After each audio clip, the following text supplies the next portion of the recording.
In this tutorial, we will be discussing how to move diagrams between Microsoft Visio 2007 or 2010 and CSET 5.1. We assume that you are familiar with Visio and will not spend time on reviewing the functionality of the application. When CSET is installed on your computer, it will load both a CSET template and a CSET stencil in the My Shapes directory. It also installs both an Import and Export CSET add-on to the Visio menu.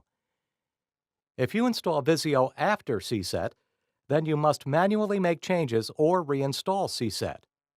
See the Help System or User's Guide for instructions on how to do this. If you are starting a diagram from scratch, we recommend using the CSET template. This enables features that will make transferring the diagram to CSET 5.1 easier and more complete.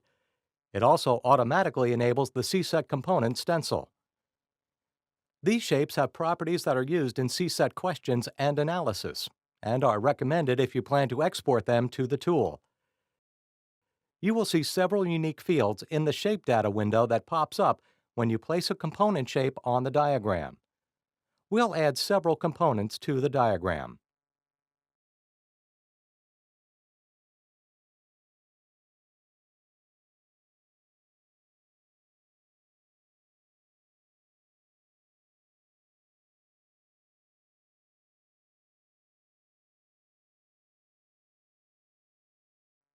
We'll now bring up a sample diagram that has a variety of shapes and configurations. This will help us understand how the export feature handles the different types.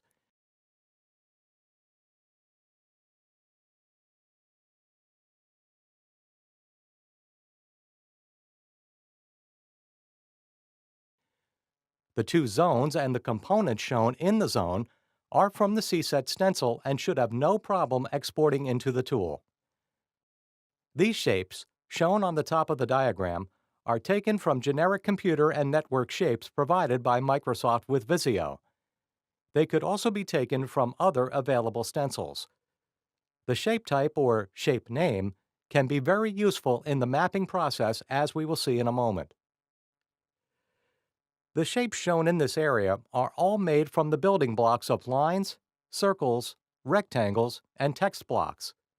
Even though they are nothing more than blocks on the diagram, they can still be mapped to CSET components. To export this diagram, you click on the View menu option and then go to Add-ons. You will see the Export CSET 5.0 option. Clicking on this option will cause the system to open the mapping form. In this Reconcile screen, you can resolve the mapping of shapes to CSET types. We'll start by clicking on the CSET Type column heading to sort the shapes by type. We find a group of types that are marked as Unknown. These correspond to the rectangles, lines, and circle that we drew on the diagram. By looking to the left, we can see the shape text. This field, in combination with the type and subtype fields, allows us to know how to map the object.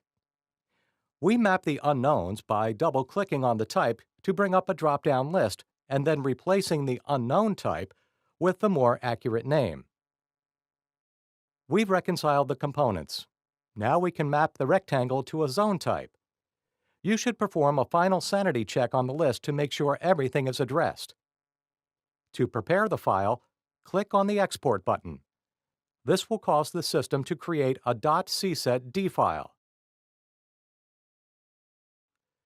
The message indicates that the export was successful. Let's now go to CSET to read in the diagram. You can see that the system has been imported, but still needs some cleanup.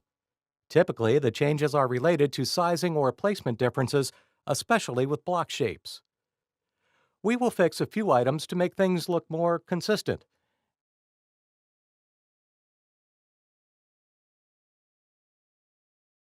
And then look at taking a diagram the other direction. To transfer a diagram into Visio from CSET, you will have to first export the diagram from within the Tools option in CSET. First, let's clear the diagram and load the SCADA diagram.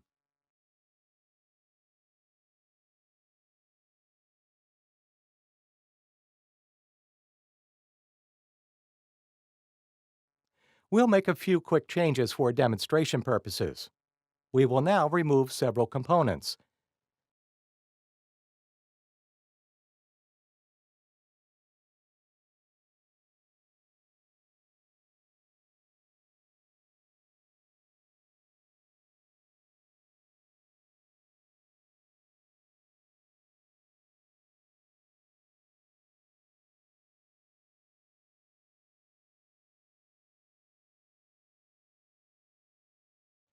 We can export this file to a .csetd file.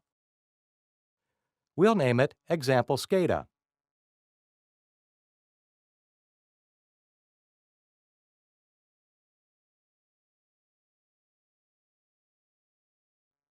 We'll go back to Vizio and create a new diagram using the CSET template. To import the diagram, go to the View menu option and then open the add-ons and then click Import CSET 5.0. This will bring up a selection screen where we can identify the new file we created. With the diagram imported, you can clean up the diagram to match the sizing of the shapes. For more detailed information on the Vizio interface, see the Help System under the Vizio topic.